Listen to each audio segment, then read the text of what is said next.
Hi everyone, कैसे हैं आप लोग।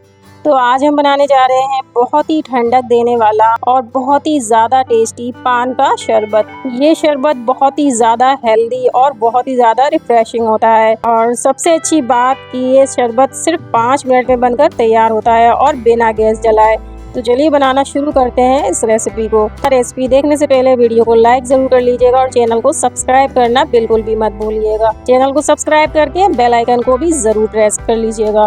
तो देखिए, सबसे पहले मैंने यहाँ पर 1 चम्मच ली है सौंफ। तो आप मोटी वाली, पतली वाली, जो भी आपके घर में सौंफ अवेलेबल हो वो आप ले सकते हैं। यहाँ पर मैंने साथ ही इसके 3 हरी इलायची भी ली है और 1 कप पानी के साथ मैंने सौंफ और हरी इलायची को रात भर के लिए भिगो करके रख दिया था। आप चाहें तो बनाने से 2 घंटा पहले भी इसे भिगो करके रख सकते हैं। सौंफ की तासीर ठंडी होती है और जो इलायची मैंने ली है उसकी भी तासीर ठंडी होती है और जो सौंफ है वो पेट के लिए बहुत ही ज़्यादा फायदेमंद होती है। तो गर्मियों में हमें सौंफ का सेवन ज़रूर करना चाहिए। तो इसे हमें भिगो करके रख देना है साइड में। और अब हम चलते हैं नेक्स्ट स्टेप में।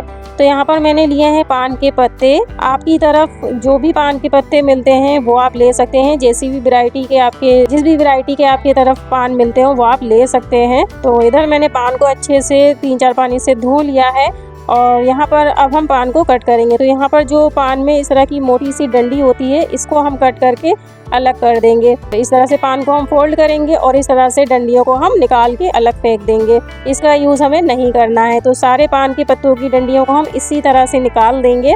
तो ये देखिए, इस तरह से हम सारी डंडियों को अलग कर देंगे और पान के पत्तों को हम एक साइड कर देंगे। और यहाँ पर जो पान में आपको कहीं ख़राब पार्ट दिख रहा है तो इसको भी आप कट करके अलग निकाल दें, क्योंकि इससे हमारी रेसिपी जो है वो ख़राब हो सकती है। तो ये हमें नहीं डालना है। तो इसे हमें कट करके अलग कर देना है।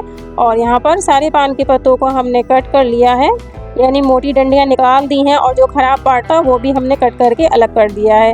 तो अब हमें पान के पत्तों को रफली चॉप कर लेना है। तो बस सारे पान के पत्तों को हम लेंगे, इस तरह से फोल्ड कर लेंगे और बस इस तरह से हम रफली सा इसे चॉप कर लेंगे। तो पान के पत्तों को हमें ज़्यादा बारीक काटने की ज़रूरत नहीं है, बस इस तरह से हमें रफली चॉप कर लेना है और इसे हमें साइड कर देना है। और इधर हम ले लेंगे एक बाउल और यहाँ पर मैंने लिया है 1 चम्मच तुख मलंगा यानी सब्ज़ा सीड, जिसको हम बनाने से 15 मिनट पहले भिगो देंगे। ये जो सब्ज़ा सीड है ये बहुत जल्दी भीग जाता है और इसे टाइम नहीं लगता है ज़्यादा भीगने में।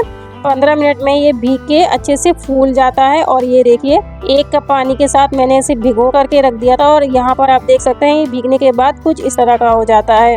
तो ये भी हमारे पेट को बहुत ही ज़्यादा ठंडक देता है। तो इसका सेवन भी हमें गर्मियों में बहुत ज़रूरी करना चाहिए। इसका भी सेवन हमें डेली करना चाहिए। तो इसे साइड कर देंगे और अब यहाँ पर लेंगे हम धागे वाली मिश्री। तो यहाँ पर मैं धागे वाली मिश्री का यूज़ कर रही हूँ। आप चाहें तो मिश्री की जगह आप चीनी भी ले सकते हैं। तो इस तरह की जो धागे वाली मिश्री होती है इसे हम पहले दरदरा सा कूट लेंगे। तो इस तरह का हम खलबट्टा ले लेंगे और इसमें सारी मिश्री को हम डाल देंगे और बस दरदरा सा हम इस तरह से कूट लेंगे इसे। तो जब आप मिश्री को इस तरह से जब कूटेंगे तो इसमें इस तरह के धागे से निकलेंगे। तो इन धागों का हमें यूज़ नहीं करना है, इसको हमें तुरंत निकाल देना है और फेंक देना है। तो इसी तरह से सारे धागे हम निकाल देंगे।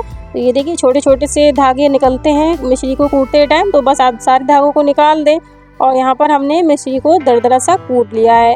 तो हमें इसका फाइन पाउडर नहीं बनाना है, बस इस तरह से हमें मिश्री को दरदरा सा कूट करके अलग साइड में रख देना है। तो अब हम चलते हैं फाइनल स्टेप में। तो अब हम एक ग्राइंडिंग जार ले लेंगे, इसमें डाल देंगे सारे पान के पत्ते जो हमने चॉप करके रखे हैं। साथ ही यहाँ पर हम सौंफ और इलायची वाला पानी भी डाल देंगे, यानी हम यहाँ पर जो हमने पानी के साथ सौंफ भिगो करके रखी है इलायची के साथ, तो हमें पानी के साथ ही हम पूरी सौंफ डाल देंगे ग्राइंडिंग जार में। यहाँ पर हमें पानी का वेस्ट नहीं करना है, पानी में काफ़ी फ्लेवर है इलायची और सौंफ का।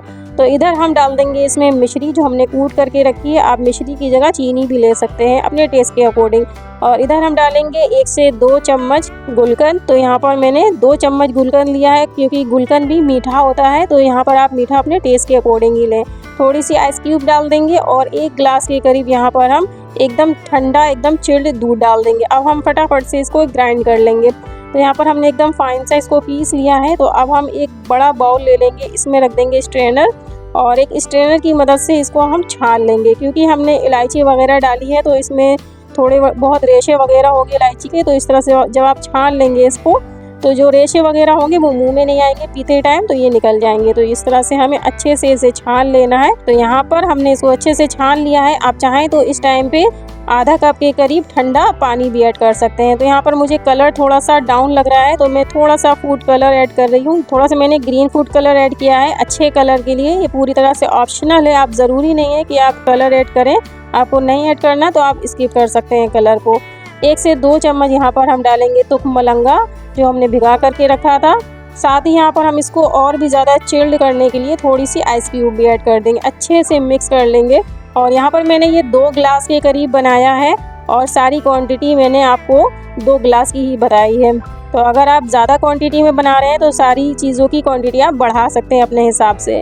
तो अब फटाफट से हम इसको सर्व कर लेते हैं।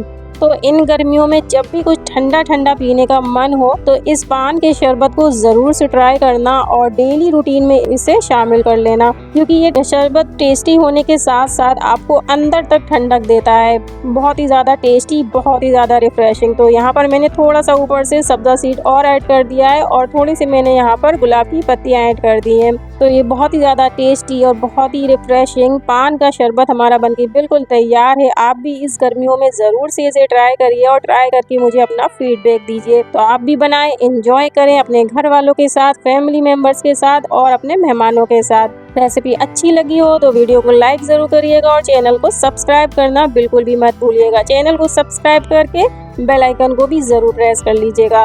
तो फिर मिलते हैं एक और ऐसी ही सिंपल सी और बहुत ही ज़्यादा मज़ेदार सी रेसिपी के साथ। तब तक के लिए खुश रहिए। Take care, bye bye.